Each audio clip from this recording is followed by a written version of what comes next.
မင်္ဂလာပါရှင်စိမ့်လဲမြေကုမ္ပဏီက2026မှာအသစ်သွင်းလာတဲ့ YDO ESK ရဲ့ Model NSK မှာဘယ်လိုအဆင့်မြင့်ပြောင်းလဲမှုတွေရှိလဲဆိုတာအတူတူသွားကြည့်ရအောင်ပထမဆုံးတစ်ချက်အနေနဲ့ကတော့အရန်ဆူရှာတောက်ပါလို့နဲ့သိမ့်ညံ့မျက်လုံးလေးတွေနဲ့ပုံပြောင်းလာတာဖြစ်ပါတယ်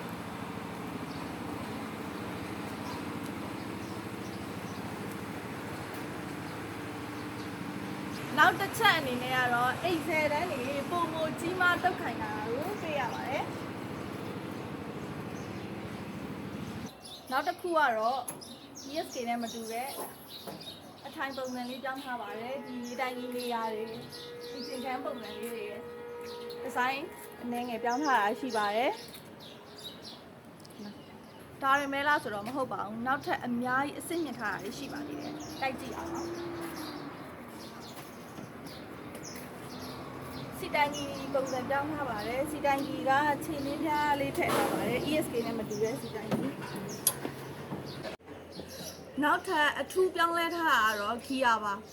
gear က shuttle မှာ synchronizer gear နဲ့လာပါတယ် synchronizer gear ဆိုတာကလပ်နင်းကြမလို့ပဲ gear ကိုအလွယ်တကူထိုးလို့ရတဲ့ gear မျိုးဖြစ်ပါတယ်ဒီမှာ main gear 1 2 3 4လာမယ်shuttle gear ရှိမယ်အနည်းမြတ်ကြီးကိုတော့ထိုင်ကုန်ရဲ့ဘဲဘက်ချန်လေးမှာတက်ဆင်ပေးထားပါတယ်ဒါက 4V2V ခလုံး hand lever ရှိမယ်ပြီးတော့ PTO ကအနှင်း940အမြန်920ပါရှိပါမယ်ရှင်ဒီဘက်ကတော့ hydraulic system နှစ်ခုဖြစ်ပါတယ် hydraulic အတင်ချပြုလုပ်တဲ့ခလုတ်တွေဖြစ်ပါတယ်2026မှာအသစ်ထွက်ရှိလာတဲ့ ESK ရဲ့ model ကတော့အများကြီးအဆင့်မြင့်ထားတာဖြစ်တဲ့အတွက်တော်တော်လေးသုံးလို့ကောင်းမဲ့ strategy ဖြစ်ပါတယ်ဆက်နောက်ပိုင်းဒီစောင်းမှုပုံစံမှာလည်းထိုင်ကုန်နောက်ကကာဘာတွေပါလာမယ်ဘွန်းတဲကာတွေတက်ဆင်ပေးထားမယ်ပြီးတော့ဒီမီးလုံးဒီဇိုင်းလေးတွေအရန်ဝရတဲ့မီးလုံးဒီဇိုင်းလေးတွေရှိလာပါမယ်ရှင်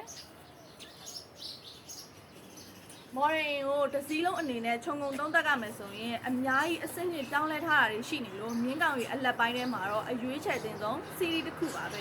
အထူးခြားဆုံးအချက်ကတော့ YDO မြင်းကောင်ကြီး90ဘယ်စီးရီးမှာမှမပါဝင်သေးတဲ့ synchronizer gear တက်ဆင်ပေးထားတာဖြစ်ပါတယ် synchronizer gear ရဲ့အသုံးဝင်ပုံတွေကိုနောက်ဗီဒီယိုတွေမှာထပ်ပြီးတော့တိတိကျကျလေးရှင်းပြပေးပါမယ်အခုမြင်တွေ့နေရတဲ့စိမ့်လန်းမြေကုမ္ပဏီမှာတင်သွင်းထားတဲ့ ESK ရဲ့ model ကို65သိန်း short sale promotion အစီအစဉ်နဲ့ရရှိနိုင်အောင်မှာဖြစ်ပါတယ်အသေးစိတ်အချက်လက်တွေကိုတော့ဖုန်းနံပါတ်399438939335ကိုအချိန်မရွေးဆက်သွယ်စုံစမ်းနိုင်ပါတယ်ရှင်